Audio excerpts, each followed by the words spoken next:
Cease fire पर सरकार बुरी तरह से घिरी है और लगातार उस पर नित नए सवाल उठते जा रहे हैं। और सीज फायर ही नहीं बल्कि विदेश नीति पर भी सवाल उठ रहे हैं और एक के बाद एक झटके मिल रहे हैं सरकार को। सरकार की विदेश नीति को किस तरीके से सवालों में घिरी हुई है। दुनिया भर में प्रतिनिधिमंडल भेजने के बावजूद इस ऑपरेशन सिंदूर के बाद जो सीज फायर किया गया, उस पूरे प्रकरण में किस तरीके से भारत की विदेश नीति घिरी हुई है और उस पर सवाल उठ रहे हैं, इसको लेकर कांग्रेस पार्टी ने एक बार फिर सरकार पर निशाना साधा है। ताज़ा तरीन मामला यह है कि पाकिस्तान के जो सेना प्रमुख हैं उनको अमेरिका ने अपने आर्मी डे परेड में गेस्ट के रूप में बुलाया है। पाकिस्तान किस तरीके से भारत में आतंकवाद को बढ़ावा देता रहा है, आतंकवाद को प्रश्रय देता है, इसकी ये खुद स्वीकार कर चुका है पाकिस्तान।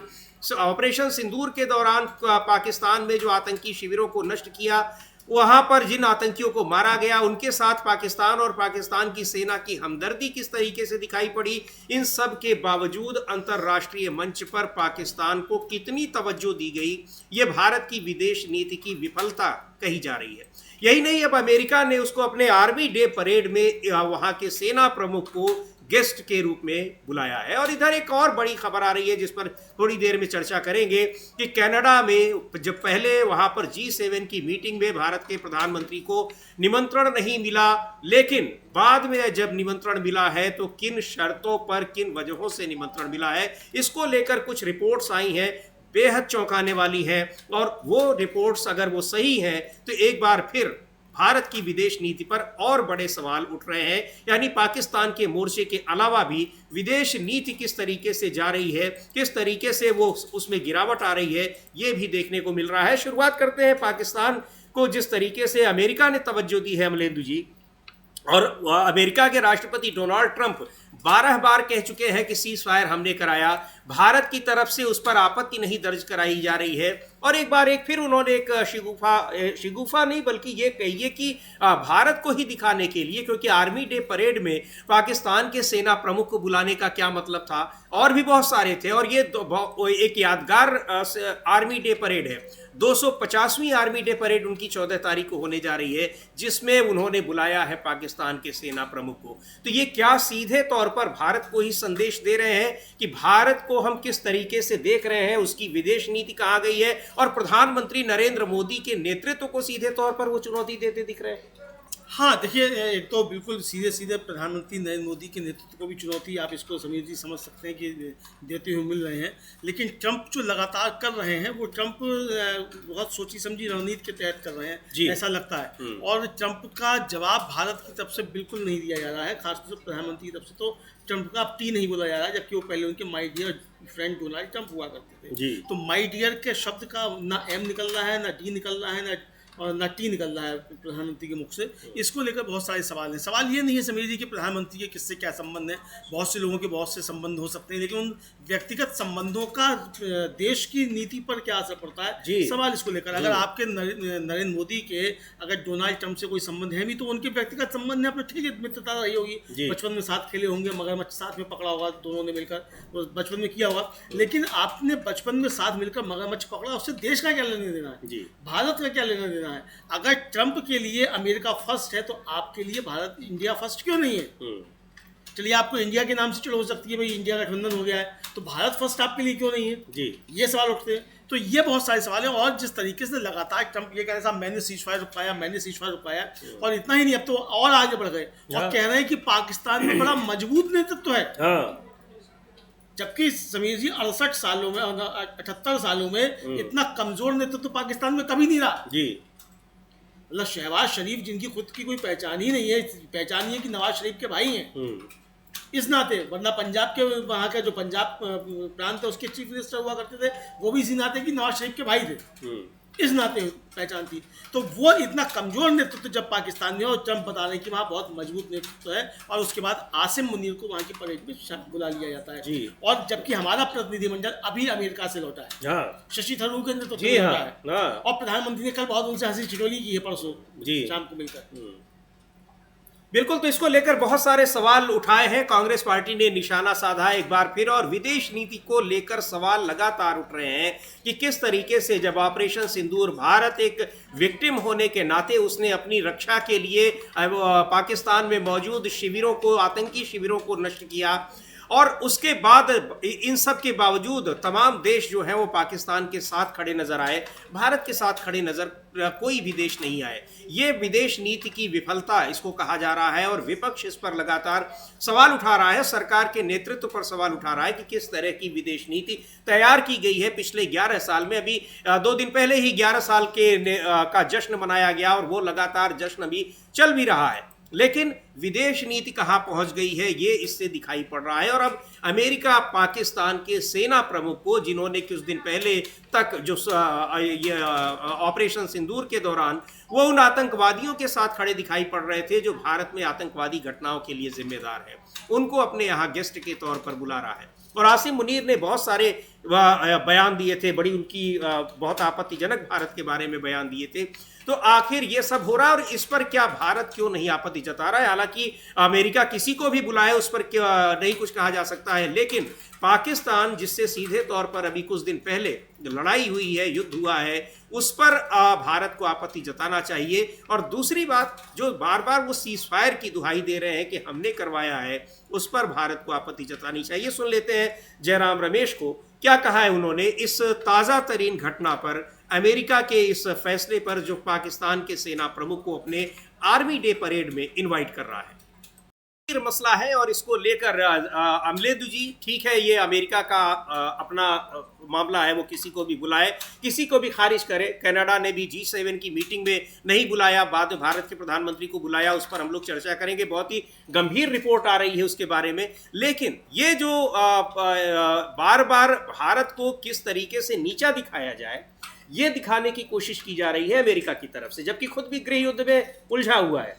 बिल्कुल, खुद भी गृह युद्ध में उलझा हुआ है, और वहाँ जो लॉस एंजलिस है समीर जी, वहाँ के गवर्नर एकदम से बागी हो गए हैं। हाँ। और ट्रम्प कह रहे हैं कि हम इनको गिरफ्तार कर लेंगे। और बागी किस मसले पर हुए हैं? बागी इस मसले पर हुए हैं कि ट्रम्प की जो डिपोर्ट करने वाली पॉलिसी है उसके तहत रेड पड़ेंगी वहाँ लॉस एंजलिस में। और ये बताया जाता है कि लॉस एंजलिस में बड़ी संख्या में भारतीय जो है वो निवास करते हैं। तो जो कहा जा रहा है कि साहब ये एलियन जिनके लिए कहा था डोनाल्ड ट्रंप ने, वहाँ रेड डालकर उनको पकड़ा जाएगा, उनको डिपोर्ट किया जाएगा, इसको लेकर। और वहाँ 700 मरीन जो है वो भेज दी हैं डोनाल्ड ट्रंप ने, और 4000 कमांडो भेज दिए हैं। हाँ।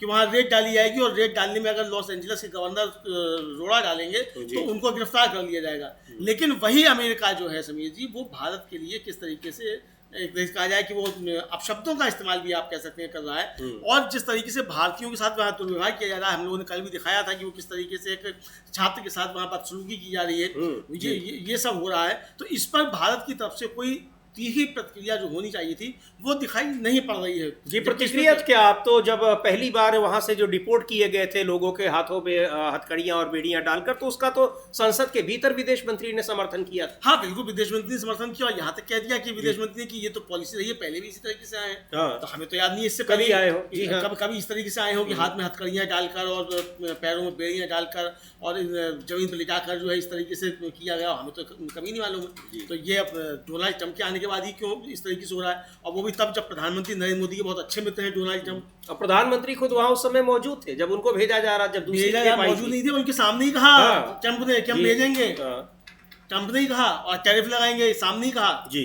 और प्रधानमंत्री ने इस पर कोई अपनी प्रतिक्रिया नहीं दी, जबकि प्रधानमंत्री को इस पर सख्त प्रतिक्रिया देनी चाहिए थी। जब प्रेस के सामने आप वहां हैं और डोनाल्ड ट्रंप आपके ऊपर तंज कस रहे हैं, तो आपको उसका जवाब देना चाहिए था, और आपको कहना चाहिए था, ये मसला उठाना चाहिए था कि आप हमारे नागरिकों के साथ यहाँ बुरा बर्ताव क्यों कर रहे हैं। आपकी अगर सिलिकॉन वैली आज आबाद है और अमेरिका अगर दुनिया में जो है सॉफ्टवेयर के मामले में छाया हुआ है, तो वह सिलिकॉन वैली जो भारतीयों के दम पे आबाद है। सॉफ्टवेयर पे आपका जो कब्जा है, आप जो बताते हैं, वो चाहे माइक्रोसॉफ्ट चाहे गूगल हो, समीर जी, सब पे भारतीय जो है उनकी वजह से है जी। तो मोदी जी को कहना चाहिए कि अगर आप इस तरीके का व्यवहार करेंगे, तो अगर आपने ठीक है साहब जो है बिना डॉक्यूमेंट्स के पहुंचे हैं जो लोग, लेकिन जो डॉक्यूमेंट के जरिए पहुंचे फिर हम उनको भी वापस बुला लेंगे। बिल्कुल उसमें एक कड़ा रुख अपनाने की जरूरत है, लेकिन यहाँ पर उस पॉलिसी का समर्थन करते नजर आए भारत के विदेश मंत्री।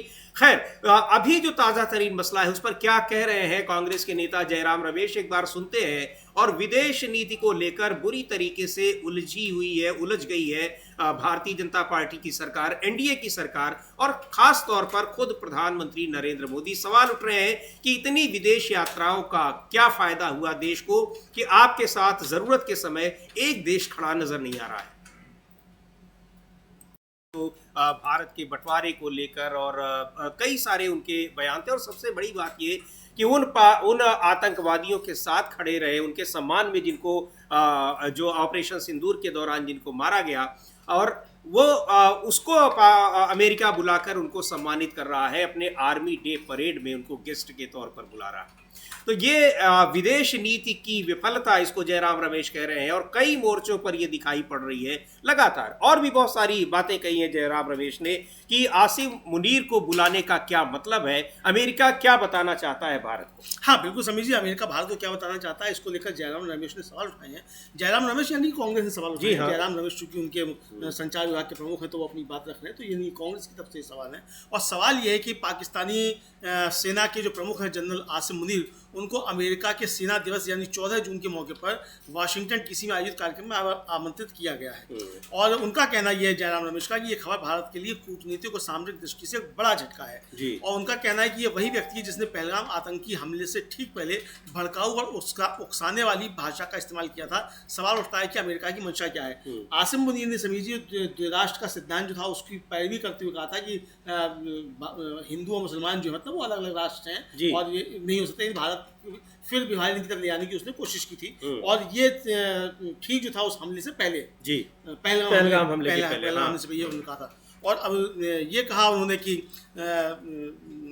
जयराम रमेश ने कि अमेरिकी सेंट्रल कमांड के प्रमुख ने भी बयान दिया कि आतंकवाद के खिलाफ लड़ाई में पाकिस्तान अमेरिका का एक शानदार साझेदार है।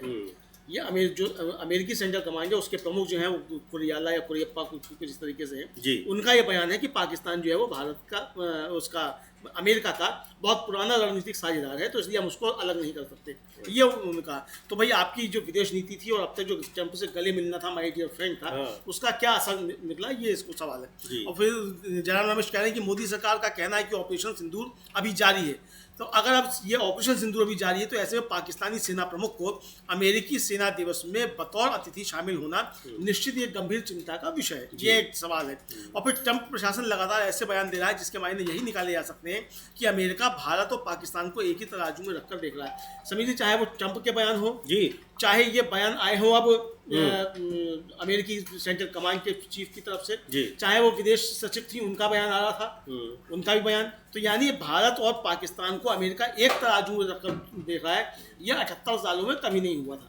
या तो अमेरिका खुलकर पाकिस्तान के साथ खड़ा था और भारत पर दबाव बनाने की कोशिश करता था और भारत उसको नकार देता था कि हमें आपकी जरूरत नहीं है, लेकिन आज जो है वो साथ साथ रख रहा है। और ये साफ तौर पर ट्रंप जब कह रहे हैं कि हमने सीजफायर कराया, प्रधानमंत्री उसके जवाब में एक शब्द भी नहीं बोल पाए। जी बिल्कुल, और ये सारी चीजें ये लगातार कई मोर्चों पर दिखाई पड़ रहा है कि यहाँ पर एक तरफ उनको पाकिस्तान के सेना प्रमुख को, और क्या उन्होंने बड़ा अच्छा शब्द इस्तेमाल किया, चूंकि ऑपरेशन सिंदूर के बाद जब वहां पर बुरी तरह से हार हुई वहां की सेना की, उसके बाद उनको फील्ड मार्शल दिया गया। वही कहा जयराम रमेश ने कि कायदे से तो ये फील्ड मार्शल है, लेकिन उनको फील्ड मार्शल की उपाधि दी गई। लेकिन उनको अमेरिका बुला रहा है अपने आर्मी डे परेड में गेस्ट के तौर पर, और क्या क्या रहे हैं वहां के जो सेंट्रल कमांड के चीफ हैं कि ये काउंटर टेररिज्म है, यानी आतंकवाद के खिलाफ वो हमारा सहयोगी है। दूसरी ओर अमलेंदु जी, संयुक्त राष्ट्र ने उसको आतंकवाद से लड़ने के लिए जिम्मेदारी देने वाली पदवी दी है। और कहा हमारा प्रतिनिधिमंडल गया था ये बताने के लिए कि आतंकवाद का जनक है, आतंकवाद को पालता पोसता है। और वहां का विदेश मंत्री स्वीकार कर चुका है कि 30 साल तक हमने पश्चिम के कहने से हमने यहाँ अपने आतंकवादी पैदा किए। उसके बाद अगर हमारे लोग ये सफल नहीं हो पाते हैं तो प्रधानमंत्री की हंसी ठिठोली का मतलब क्या है? यही जयराम रमेश सवाल कर रहे हैं कि जब अमेरिका सहित पूरी दुनिया को पाकिस्तान की आतंकवाद समर्थक भूमिका से अवगत कराकर लौटे प्रतिनिधिमंडल का प्रधानमंत्री भी स्वागत सत्कार कर ही रहे हैं, उसी इस वक्त वाशिंगटन डीसी से इस तरह की खबरें आ रही हैं जो भारत की कूटनीतिक स्थिति को और असहज बनाती हैं। और इधर जब ये ऑपरेशन सिंदूर चल ही रहा था, आप IMF से वो पैसे ले आया, कर्ज ले आया और बेल आउट पैकेज ले आया, ये पूछा जा रहा है, बार बार ये सवाल पूछ रहे हैं कि आखिर कहाँ गई विदेश नीति, क्या हमारी डिप्लोमेसी किस तरह से काम कर रही है। हाँ बिल्कुल, डिप्लोमेसी कैसे काम कर रही है, और कूटनीतिक मोर्चे पर ही तो ये भेजा गया था जी। गाना गाने के लिए तो शशि थरूर को नहीं भेजा गया था, या रेखा शर्मा जाके वहाँ गाना गाएंगी इसके लिए तो नहीं भेजा गया था। जिस काम के लिए भेजा गया था वो काम कितना हुआ इसके बारे में प्रधानमंत्री को इनसे पूछना भी चाहिए था और इनको बताना भी चाहिए था उतना काम हुआ और कहाँ से हमको नया समर्थन किस देश का हमको मिला। एक भी देश का समर्थन हमको नहीं मिला, तो ये एक तरीके से कूटनीतिक विफलता है और 78 वर्षों में कभी भी इस तरीके की भारत की कूटनीतिक विफलता नहीं हुई। समीर जी, ये एक बहुत महत्वपूर्ण प्रश्न जो है वो ये है। हालांकि यही निशिकांत दुबे जो आज मतलब कल जो खड़े हुए थे प्रधानमंत्री के साथ में, ये जो जब गए थे वहां तो बता रहे थे कि फिलिस्तीन को तो हमने समर्थन दिया था, यासिर अराफात के हमारे साथ कैसे संबंध थे, सारी बात बता रहे थे और कह रहे थे कि इजराइल तो बड़ा नालायक मुल्क है, तो किसी की सुनता ही नहीं है, ये बता रहे थे। तो जो आप जब स्वीकार कर रहे हैं कि हमारी विदेश नीति कितनी सफल थी, तो आज वो विदेश नीति फेल क्यों हो रही है, ये सवाल उठेंगे जब आप ये स्वीकार कर रहे हैं विदेश में जाकर कि पहले आपकी जो विदेश नीति थी वो सफल थी। और जैसा कि सुप्रिया सुले ने कहा कि जब वो गई जिन देशों में तो उनसे ये कहा गया कि अच्छा आप गांधी और नेहरू के देश से आए हैं, तो स्वागत सत्कार किया गया। तो यानी आज भी गांधी और नेहरू के देश से आने पर स्वागत सत्कार हो रहा है, नरेंद्र मोदी के देश से आने से स्वागत सत्कार क्यों नहीं हो रहा है। ये नरेंद्र मोदी के लिए चिंता का विषय होना चाहिए, भारतीय जनता पार्टी के लिए चिंता का विषय होना चाहिए, भारत के लिए चिंता का विषय ये है कि नरेंद्र मोदी के देश से अगर आ रहे हैं तो आपका स्वागत सत्कार नहीं हो रहा है। ये स्वागत सत्कार तब हो रहा है जब आप गांधी और नेहरू के देश से आए। तो ये बड़ी कूटनीतिक विफलता जो है वो मोदी जी की, मोदी सरकार की। जी बिल्कुल, ये सारी चीजें। और आखिर में लिख रहे हैं जयराम रमेश की दशकों की कूटनीतिक प्रगति को इतनी आसानी से कमजोर नहीं होने दिया जा सकता। यानी इसको लेकर कांग्रेस पार्टी या विपक्षी दल सरकार को छोड़ने वाले नहीं है, वो इस सवाल को उठाते रहेंगे। भले ही सर्वदलीय बैठक न बुलाएं, प्रधानमंत्री सर्वदलीय बैठक बुलाने के बावजूद उसमें न पहुंचे, लेकिन ये जो भी फोरम मिलेगा जहां भी वो सामने दिखाई पड़ेंगे उनसे ये सवाल पूछे जाएंगे। अब ये जो फोरम है इसको भी यहाँ ये जो आप तस्वीरें देख रहे हैं, जो विजुअल्स देख रहे हैं स्क्रीन पर, ये उस पार्टी के हैं जब प्रतिनिधिमंडल के साथ प्रधानमंत्री नरेंद्र मोदी ने मुलाकात की। और उसमें भी जो सदस्य गए हुए थे उनका ये कहना था कि बहुत ही कैजुअल मुलाकात थी और कोई खास बातचीत नहीं हुई। हम लोग कल राजीव राय है समाजवादी पार्टी के सांसद, उन्होंने कहा कि हम लोग तो रिपोर्ट बनाकर ले गए थे बाकायदा प्रेजेंटेशन देने के लिए प्रधानमंत्री को, लेकिन उसको सुनने की, जानने की उनको जरूरत नहीं थी। इन लोगों से मुलाकात के बाद भी अमलेंदु जी, अब इस पर सवाल पहले ही उठ रहे थे और बाद में भी उठे कि इसका मतलब कोई खास मिशन नहीं था, क्योंकि जो भेजा गया था उसके पहले उनको कायदे से कोई ब्रीफिंग नहीं दी गई थी और जहां जहां ये गया वहां पर कुछ एक जगहों को छोड़कर कहीं भी किसी प्रमुख व्यक्ति से, वहां के राष्ट्राध्यक्ष से मुलाकात नहीं हुई। तो आखिर ये संदेश किसको देने गए थे? भारतीय समुदाय के लोगों के साथ बैठकर, उनके साथ पार्टी कर, ये सारा ये जितने प्रतिनिधिमंडल से 7 प्रतिनिधिमंडल ये लोग वापस आ गए।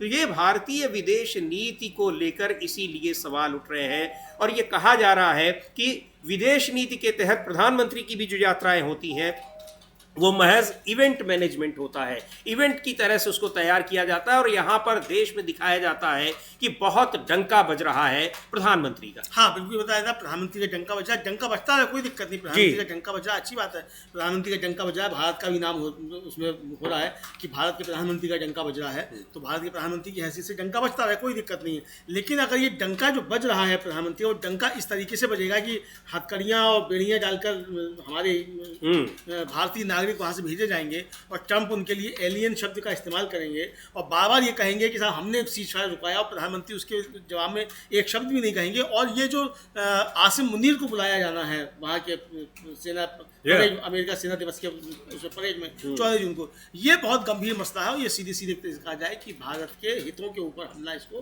कहा जा सकता है अमेरिका की तरफ से। जी बिल्कुल। और तो ये विदेश नीति को लेकर लगातार सवाल उठ रहे हैं, कई सवाल उठ रहे हैं कि आखिर विदेश नीति किस तरीके से हो गई है, वो कैसे काम कर रही है, कौन से लोग हैं जो इस पॉलिसी मेकिंग में, पॉलिसी डिसीजन में हैं और उनकी कोई जिम्मेदारी भी बनती है, नहीं बनती है, कोई किसी के खिलाफ कोई कार्रवाई भी होती है, नहीं होती है, ये क्या हो रहा है, बहुत सारे सवाल उठ रहे हैं। और इधर कनाडा में जो G7 की मीटिंग होने वाली है उसमें भी विदेश नीति एक बार विफल होती दिखाई पड़ी कि पहली बार ऐसा हुआ कि उसमें भारत को विशेष आमंत्रित सदस्य के तौर पर इनवाइट नहीं किया गया। हालांकि बाद में इनवाइट किया गया, लेकिन अब बहुत हैरान करने वाली खबरें आ रही हैं कि ये इनविटेशन इस शर्त पर मिला है कि वहां पर कुछ जरूरी दस्तावेजों पर सिग्नेचर करने का आश्वासन दिया गया है। बहुत हैरान करने वाली है। एक एक वेबसाइट में, एक प्रतिष्ठित वेबसाइट है, उसमें इस तरह की खबरें छपी है।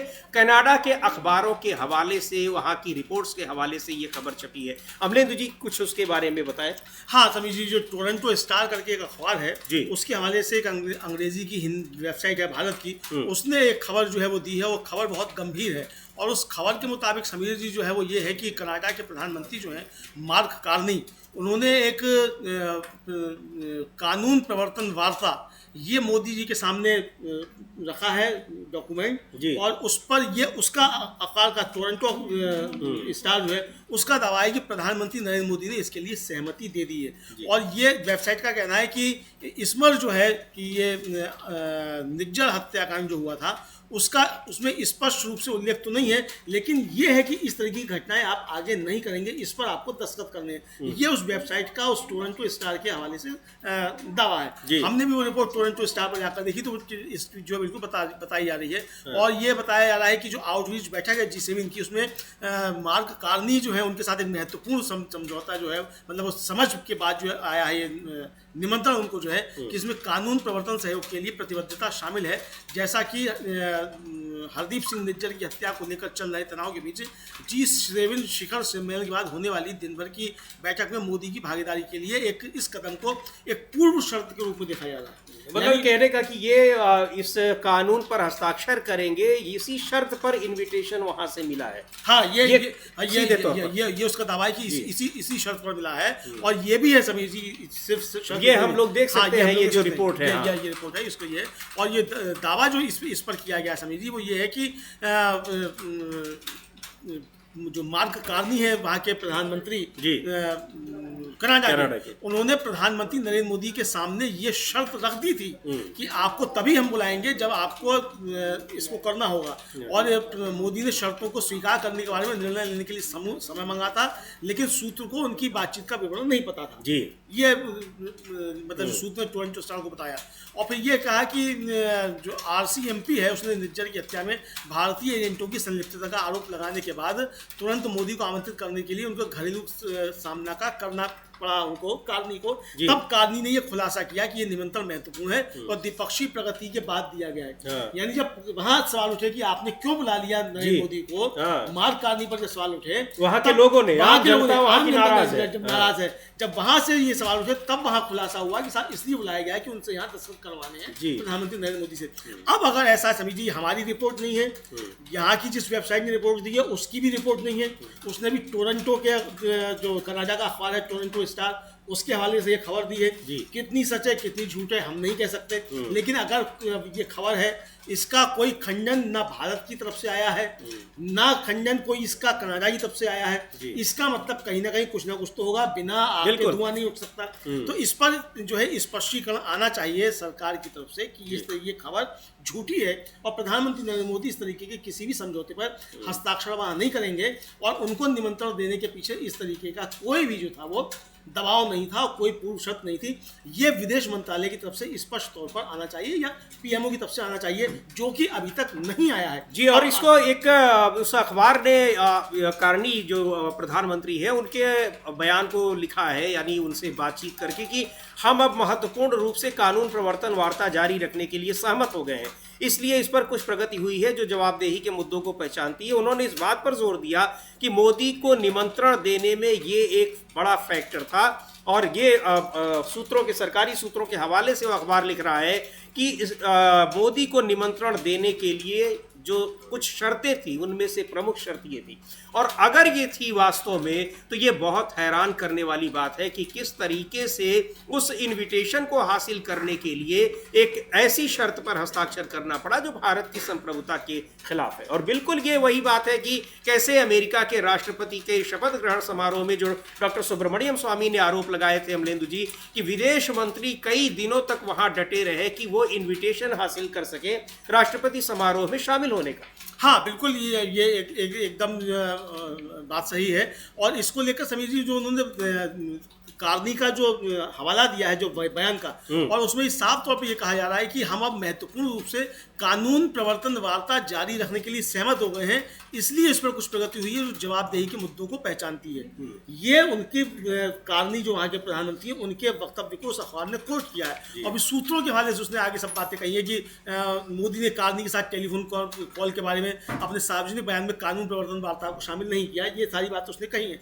लेकिन ये जो बहुत महत्वपूर्ण है वो ये है कि जो अब जब 15 और 17 जून को जो है कनान सकीस अल्बर्टा में होने वाली G7 शिखर सम्मेलन है, और अब उसमें जो कहा गया है समीर जी, वो ये कहा गया है कि शांति और सुरक्षा को मजबूत करने, विदेशी हस्तक्षेप के साथ साथ अंतर्राष्ट्रीय अपराध का मुकाबला करने और जंगल की आग के लिए संयुक्त प्रक्रियाओं में सुधार पर केंद्रित होगा। यानी ये सम्मेलन जो है ये है ईस्वी पर केंद्रित ही इस पर कर दिया है कनाडा ने ये के मामले में, और ये जो कानून प्रवर्तन लॉ एनफोर्समेंट डॉक्यूमेंट है जी हाँ, और जंगलों में जो आग लगती है उसको भी शामिल कर दिया है पर्यावरण का मुद्दा भी। तो जंगलों में आग के लिए तो प्रधानमंत्री अकेले नहीं जा रहे होंगे, जब ये मुद्दे शामिल है तो प्रधानमंत्री इस पर जा रहे हैं। तो अब जा रहे हैं तो क्या ये बात सही है? अब जो कनाडा की विदेश मंत्री है अनीता आनंद जी, उनका भी भारतीय मूल की है, उनका भी एक बयान है समीर जी, एक अखबार को दिए हुए, अंग्रेजी अखबार को दिए हुए, और उनका जो अखबार ने कहा है कि मोदी का निमंत्रण जो है निज्जर की हत्या के मामले में चल रही स्वतंत्र जांच और कानून के शासन के महत्व को कम नहीं करता है, जो कि सर्वोपरि है। यानी उन्होंने भी कह दिया है कि ये महत्व का है और ये सर्वोपरि है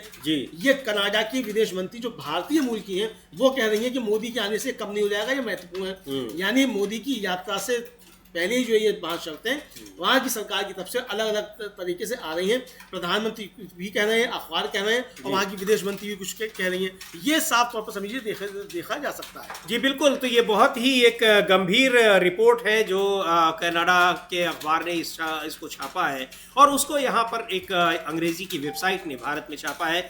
लेकिन और ये सवाल पहले भी उठ रहे थे कि और विदेश नीति को लेकर ही ये भी बड़ा सवाल है कि आखिर भारत की दुनिया भर में स्थिति कहाँ पहुँच गई है कि जो महत्वपूर्ण सम्मेलनों में उसको नहीं बुलाया जा रहा है, महत्वपूर्ण सम्मेलनों में बुलाने के लिए उसको एफर्ट करने पड़ रहे हैं, उन सम्मेलनों में बुलाए जाने के लिए वो तमाम शर्तों को मान रहा है, स्वीकार कर रहा है, और सीज फायर के लिए कोई दूसरा देश, भारत और पाकिस्तान के बीच लड़ाई चल रही तो उसके लिए कोई दूसरा देश मध्यस्थता कर रहा है, और वहाँ उस देश के लोगों को जो आतंकवाद यहाँ पर भारत में आतंकवाद को बढ़ावा दे रहा है उसके सेना अध्यक्ष को अमेरिका अपने यहाँ गेस्ट के रूप में बुला रहा है। ये सारी चीज़ें क्या कह रही हैं? इन्हीं सब पर सवाल उठाए हैं कांग्रेस पार्टी ने, और आज एक फिर बयान जारी किया है, ट्वीट किया है जयराम रमेश ने, और कहा है कि आखिर इन सारे सवालों का जवाब क्यों नहीं मिल रहा है, और इतने दिनों की दशकों पुरानी जो विदेश नीति है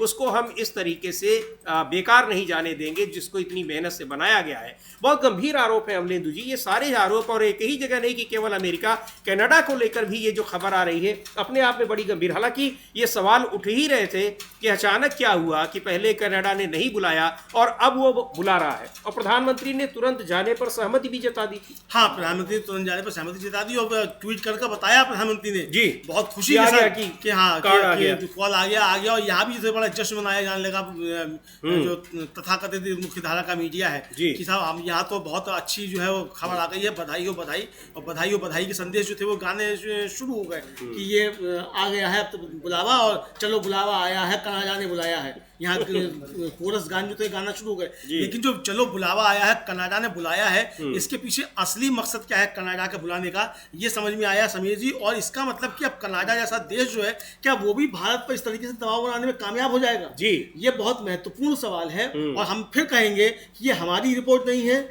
ये वेबसाइट ने कनाडा का जो टोरंटो स्टार अखबार है उसके हवाले से खबर दी है, लेकिन खबर है यहाँ छप चुकी है, भारत की वेबसाइट पे छप चुकी है, महत्वपूर्ण वेबसाइट है उस पर छप चुकी है। सरकार की इस पर आधिकारिक प्रतिक्रिया आनी चाहिए, पीएमओ की प्रतिक्रिया आनी चाहिए, और प्रतिक्रिया विदेश विभाग की आनी चाहिए कि किसी भी तरीके से ये जहाँ जो है इस तरीके का कोई दबाव नहीं है भारत के ऊपर, ये आना चाहिए, जो कि अभी तक नहीं आया है, और ये बहुत महत्वपूर्ण मसला है। इस पर भी अब मुझे लगता है आज दिन में कुछ ना कुछ प्रेस कॉन्फ्रेंस वगैरह हो सकती है, विपक्ष इस पर भी सवाल उठा सकता है। जी बिल्कुल, विपक्ष इस पर सवाल उठाएगा ही, क्योंकि जिस तरीके से ये अगर खबर ये सही है और ये जो कहा जा रहा है कि तमाम शर्तें, वो केवल इसी शर्त की बात नहीं की जा रही है, उस अखबार का दावा है कि कई शर्तें शामिल थीं इनविटेशन देने के एवज में, और उनमें से एक ये भी शर्त है कि लॉ एनफोर्समेंट डॉक्यूमेंट पर साइन करना है। बहुत एक गंभीर मामला है ये, अगर ये रिपोर्ट सही है कनाडा के इस अखबार की, जिसको भारत में भी एक वेबसाइट ने छापा है। और विदेश नीति पर किस तरीके से जो सवाल उठ रहे थे, वो सवाल और भी ज़्यादा अब गंभीर हो गए हैं कि आखिर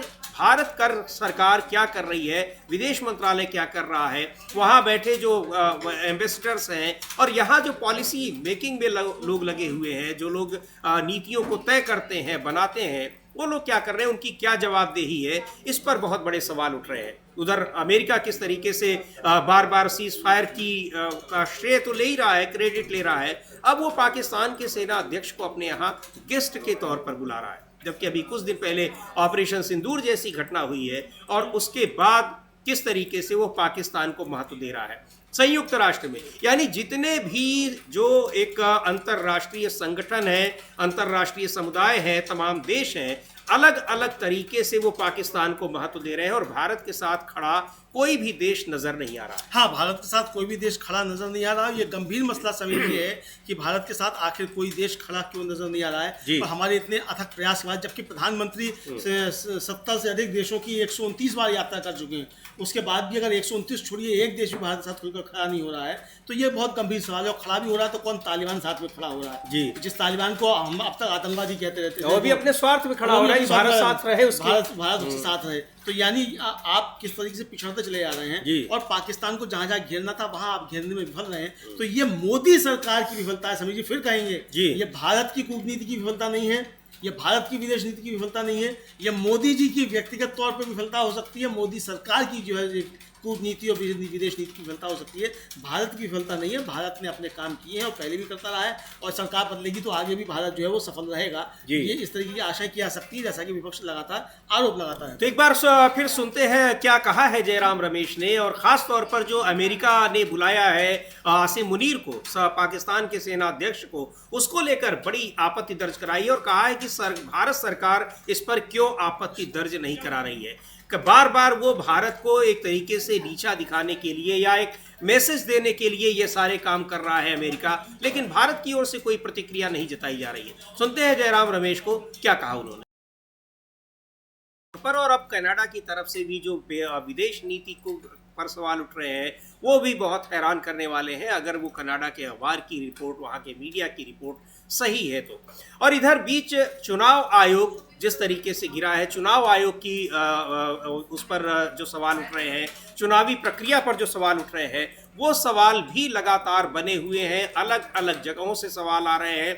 एक तरफ वीवीपैट को लेकर धांधली और चुनावी मशीनरी की धांधली, किस तरीके से मतदाता सूचियों में धांधली की गई है, ये खबरें अब धीरे धीरे दूसरे राज्यों में भी फैलती जा रही हैं। गोवा से भी कुछ खबर आ रही है, और आज सुबह ही पवन खेड़ा ने भी इस पर नए आरोप लगाए हैं, नए सिरे से सवाल उठाए हैं। हमले दीजिए। हाँ, बिल्कुल, पवन खेड़ा ने नए सिरे से आरोप लगाए हैं समीर जी, और पवन खेड़ा के आरोप काफ़ी ज़्यादा गंभीर है। हालांकि उन्होंने एक मीडिया रिपोर्ट का हवाला दिया, और जो उस मीडिया रिपोर्ट में बहुत सारी बातें हम लोग यहाँ पहले चर्चा कर चुके हैं, बहुत सारी चीज़ें उसमें वही है जो हम लोगों की तरफ से बातें यहाँ कही जा चुकी हैं, वही सब इसमें आ रही हैं। जो सबसे पहली बात ये है, जो उनका एक लंबा चौड़ा ट्वीट हम अपनी टीम से कहेंगे उसको दिखा भी दें, और फिर आप बताएंगे उस हिंदी में क्या था, ट्वीट तो उन्होंने अंग्रेजी में किया बहुत लंबा चौड़ा, हिंदी में भी आप उसको बता सकते हैं क्या। जी बिल्कुल, पवन खेड़ा जो लिख रहे हैं, उन्होंने जो ट्वीट किया है कि पारदर्शिता की मांग करने वाले उच्च न्यायालय के आदेश के मात्र 11 दिन बाद ही सरकार ने चुपचाप चुनाव दस्तावेजों तक सार्वजनिक पहुंच को प्रतिबंधित कर दिया, यानी उसको आम आदमी नहीं उसको ले सकता है जो चुनाव से संबंधित दस्तावेज हैं। 9 दिसंबर 2024 को पंजाब और हरियाणा उच्च न्यायालय ने चुनाव आयोग को हरियाणा चुनाव से सीसीटीवी फुटेज और फॉर्म 17C रिकॉर्ड साझा करने का निर्देश दिया। 17 दिसंबर को चुनाव आयोग ने कानून मंत्रालय को चुनाव संचालन नियमों के नियम 93 में बदलाव का प्रस्ताव देते हुए लिखा कि अन्य सभी कागजात के निरीक्षण की अनुमति देने से प्रशासनिक बोझ पैदा होता है। 20 दिसंबर को नियम में संशोधन कर उसे अधिसूचित कर दिया गया। चुनाव से संबंधित अन्य सभी कागजात सार्वजनिक निरीक्षण के लिए खुले रहेंगे। इसको बदल कर इन नियमों में निर्दिष्ट सभी अन्य कागजात से बदल दिया गया। जिसे चुपचाप सार्वजनिक पहुंच सीमित हो गई। इससे कानूनी अस्पष्टता पैदा हुई और 1961 से लागू नियम के मूल उद्देश्य का खंडन हुआ। संशोधन प्रभावी रूप से सीसीटीवी फुटेज, वीडियो रिकॉर्डिंग और अन्य इलेक्ट्रॉनिक रिकॉर्ड तक पहुंच को अवरुद्ध करता है, जिनमें से कोई भी पुरानी नियम पुस्तिका में निर्दिष्ट नहीं है। ऐसा तब किया गया जब उच्च न्यायालय ने उन्हीं सामग्रियों को जारी करने का आदेश दिया।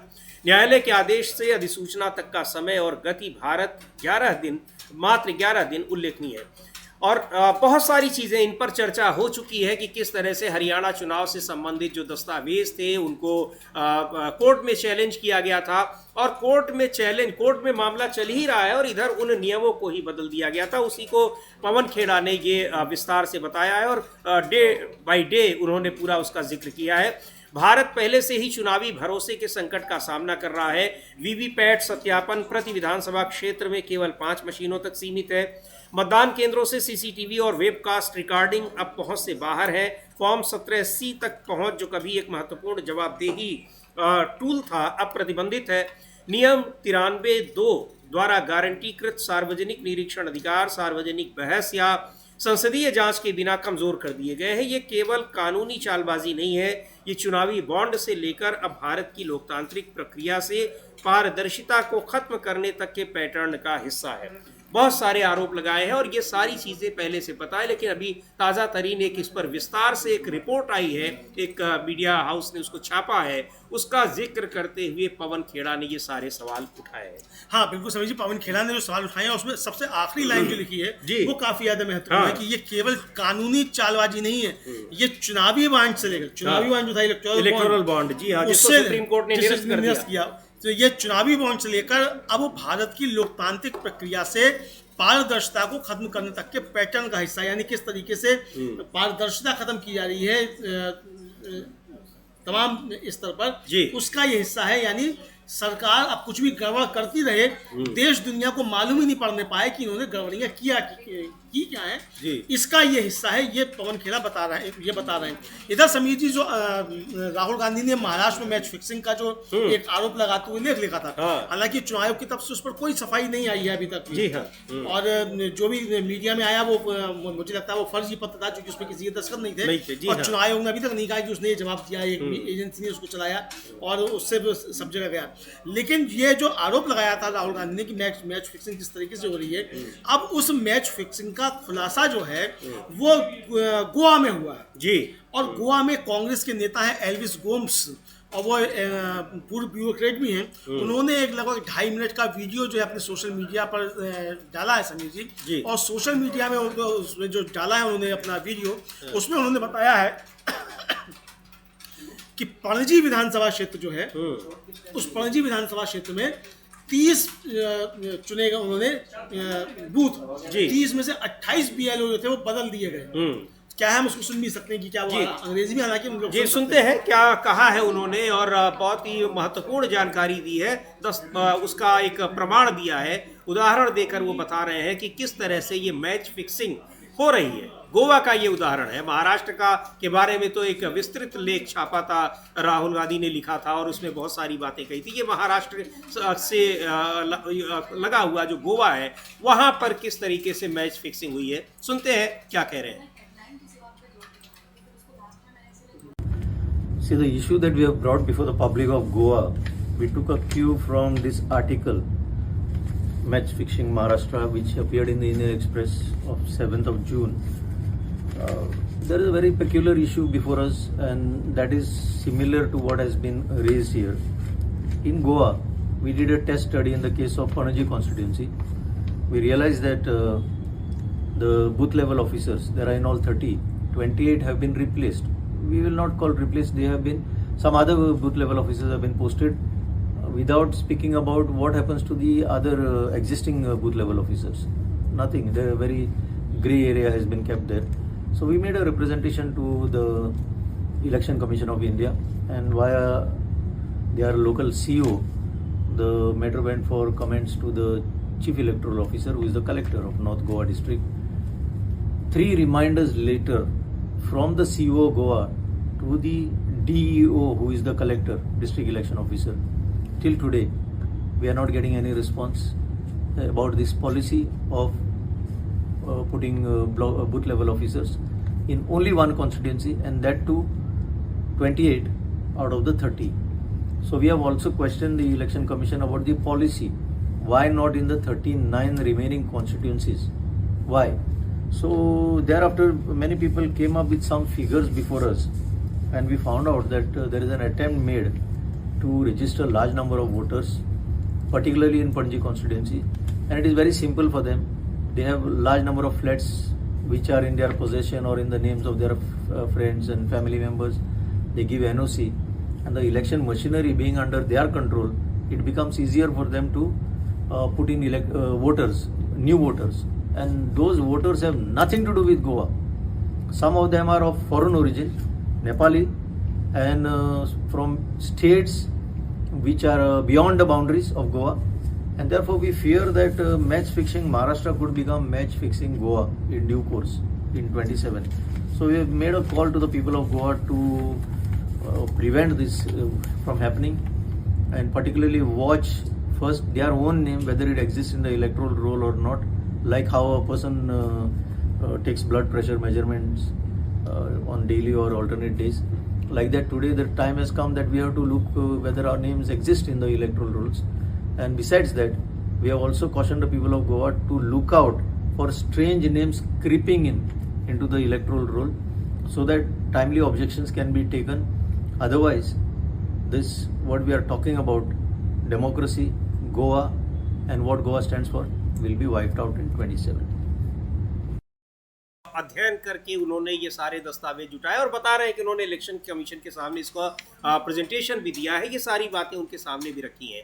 30 बीएलओ थे, उनमें से 28 को रिप्लेस कर दिया गया। यानी कैसे मतदाता सूचियों में जो धांधली के आरोप लग रहे हैं वो उनको कैसे अंजाम दिया जाता है, एक उसका ये उदाहरण है। हाँ बिल्कुल, उसका एक ही उदाहरण है समीर जी कि किस तरीके से मतदाता सूचियों को अंजाम दिया जाता है। और राहुल गांधी ने इससे पहले समीर जी दिल्ली में प्रेस कॉन्फ्रेंस भी की थी सुप्रिया सुले और संजय राउत के साथ। जी हाँ। और वो हम लोग सुन भी सकते हो, फिर उसको सुना सकते हो। उस समय उन्होंने क्या क्या आरोप लगाए थे राहुल गांधी ने, और ये सारी बातें राहुल गांधी बताई थी किस तरीके से किया जा रहा है ये। और उसी में संजय राउत ने कहा था कि ये 39 लाख मतदाता जो है ये अभी महाराष्ट्र थे, फ्लोटिंग वोट से ये दिल्ली आ जाएंगे, और दिल्ली से फिर ये बिहार चले जाएंगे, और बिहार से फिर उत्तर प्रदेश चले जाएंगे, बंगाल जाएंगे, बंगाल से उत्तर प्रदेश आ जाएंगे। हाँ, जहाँ चुनाव होंगे वहाँ टहलते रहेंगे। ये उन्होंने साफ तौर पर आरोप लगाया था। तो राहुल गांधी का वो हम सुन भी सकते हैं उस समय जो प्रेस कॉन्फ्रेंस में राहुल गांधी ने क्या आरोप लगाया था, उसका तो राहुल गांधी ने ये लिखा भी। अब ये जो एल्विस गोम्स जो आरोप लगा रहे हैं वो साफ तौर पर सबूतों के साथ कह रहे हैं कि उन्होंने पणजी विधानसभा क्षेत्र में उसका एक्सपेरिमेंट किया, और उसमें देखा गया कि 30 में से 28 बीएलओ थे वो बदल दिए गए। यानी ये सब गड़बड़ियां करने के लिए वो उन्होंने अपने ट्वीट में लिखा भी साफ तौर पे कि गोवा वासियों जाग जाओ वरना 2027 में डेमोक्रेसी की मृत्यु हो जाएगी। ये लिखना है वो। जी हाँ, कि गोवा वासियों जाग जाओ वरना 2027 में वहाँ चुनाव है गोवा में, तो कह रहे हैं 2027 में गोवा में डेमोक्रेसी की मृत्यु हो जाएगी। इस तरीके से वहाँ गड़बड़ हालत शुरू। यानी कोई राज्य समीर जी ऐसा नहीं बचा है जहाँ भारतीय जनता पार्टी के ऊपर ये आरोप न लग रहे हो कि वो चुनाव आयोग से मिलीभगत करके लोकतंत्र की हत्या कर रही है और गड़बड़ हालत कर रही है। ये आरोप साफ तौर पर देखे जा सकते हैं। ये एल्विस गोम्स ने एक विधानसभा को स्टडी किया और बताया, देखा, उन्होंने तमाम तथ्य उसमें दिए हैं कि कैसे इसको प्रभावित किया जा रहा है मतदाता सूचियों को। 30 बीएलओ जहां पर है उनमें से 28 को बदल दिया गया, रिप्लेस कर दिया गया। और यही सवाल उठाया था महाराष्ट्र में, अभी जो लेख लिखा था राहुल गांधी ने। राहुल गांधी और इंडिया गठबंधन ये सवाल लगातार उठा रहा है। सुनते हैं एक पुराना वीडियो राहुल गांधी का कि कैसे उन्होंने कहा था कि पूरी चुनावी प्रक्रिया को प्रभावित किया जा रहा है। केवल ईवीएम के जरिए ही खेल नहीं हो रहा है, बल्कि मतदाता सूचियों से लेकर और पूरा चुनाव आयोग तक को कैसे प्रभावित किया गया कि वो बीजेपी के फेवर में काम करे, उसका ये नतीजा है। और वो सारी चीजें धीरे धीरे दिखाई पड़ रही हैं। सुनते हैं राहुल गांधी का वो बयान जिसमें उन्होंने ये आरोप लगाए थे। चुनाव और मतदाता सूचियों में पूरी चुनावी प्रक्रिया को कैसे प्रभावित किया गया है, और इसके उदाहरण बार बार दिख रहे हैं, केवल महाराष्ट्र में ही नहीं। अमलेंदु जी, इसको किस तरीके से बीजू जनता दल ने ओडिशा में इसकी चर्चा की थी, कैसे इसको प्रभावित किया गया, मतदाता सूचियों में धांधली की गई। दिल्ली विधानसभा चुनाव में आम आदमी पार्टी ने किस तरह से तमाम उदाहरणों के जरिए इसी तरह से बताया था, जैसे गोवा में बता रहे हैं एल्विस गोम्स। और उसी तरीके से पश्चिम बंगाल में भी आरोप लग रहे हैं कि कैसे मतदाता सूचियों में गड़बड़ी की जा रही है और वहां पर चेतावनी भी दी गई थी कि अगर इसको नहीं सुधारा गया तो पार्टी उनकी चुनाव आयोग पर धरना देगी। तो ये चुनाव आयोग किस तरीके से सरकार और चुनाव आयोग दोनों मिलकर प्रभावित कर रहे हैं पूरी चुनावी प्रक्रिया को, भारतीय जनता पार्टी को जिताने के लिए काम कर रहे हैं, ये बड़ा आरोप जो राहुल गांधी ने लगाया था, धीरे धीरे वो आरोप और भी लोग लगा रहे हैं। राहुल गांधी नहीं, पूरे के पूरे इंडिया गठबंधन के नेताओं ने उसको लगाया है। वो अब राजनीतिक दलों से अलग लोग भी लगा रहे हैं, एक तरह से सिविल सोसाइटी के लोग। हाँ, सिविल सोसाइटी के लोग भी लगा रहे हैं। और जो राहुल गांधी ने गंभीर आरोप लगाया था, उन्होंने गंभीर आरोप भी लगाया था कि भाई महाराष्ट्र की वयस्क जनसंख्या जो है वो 9.54 करोड़ है, यानी कि 9 करोड़ 54 लाख है। लेकिन चुनाव आयोग ने वहाँ 9.7 करोड़ यानी 9 करोड़ 70 लाख वहाँ मतदाता आपने बता दिए चुनाव आयोग ने। तो भाई जितनी वयस्क मतलब जनसंख्या है उससे ज्यादा आपके मतदाता किस तरीके से हो गए, गंभीर सवाल है। और चुनाव आयोग उस पर कोई जवाब ही नहीं दे रहा है जी। चुनाव आयोग इस पर कोई जवाब ही किसी तरीके का नहीं दे रहा है। ये साफ तौर पर समझा सकता है कि किस तरीके से गड़बड़ हो रही है। यानी वहां पर आबादी से ज्यादा वोटर, आबादी मतलब जो वयस्क आबादी है यानी एडल्ट, वही लोग मतदाता हैं 18 साल के ऊपर, वो आबादी से ज्यादा वहां पर वोटर हो गए हैं। और इस तरह के आरोपों को चुनाव आयोग खारिज करता रहा है। यहाँ तमाम मोर्चों पर सरकार विफल रहती है, लेकिन चुनाव भयंकर नतीजों के साथ जीत जाती है। महाराष्ट्र में तो कमाल ही कर दिया था। कुछ महीने पहले जब वहां पर लोकसभा चुनाव हुए तो 32% का उसका स्ट्राइक रेट रहा, यानी अगर 100 सीट लड़ती है तो 32 पे जीत रही है। लेकिन विधानसभा चुनाव में गजब का स्ट्राइक रेट रहा भारतीय जनता पार्टी का, वो लगभग 90% तक स्ट्राइक रेट पहुंच गया। और ये कहा जा रहा है कि इसके पीछे सबसे बड़ी वजह यही है कि कैसे चुनावी प्रक्रिया को मैनेज किया चुनाव आयोग और भारतीय जनता पार्टी ने मिलकर अपने पक्ष में। तो एक बहुत गंभीर आरोप है, लेकिन चुनाव आयोग की ओर से इस पर कोई स्पष्टीकरण नहीं दिया जा रहा है, जवाब नहीं दिया जा रहा है।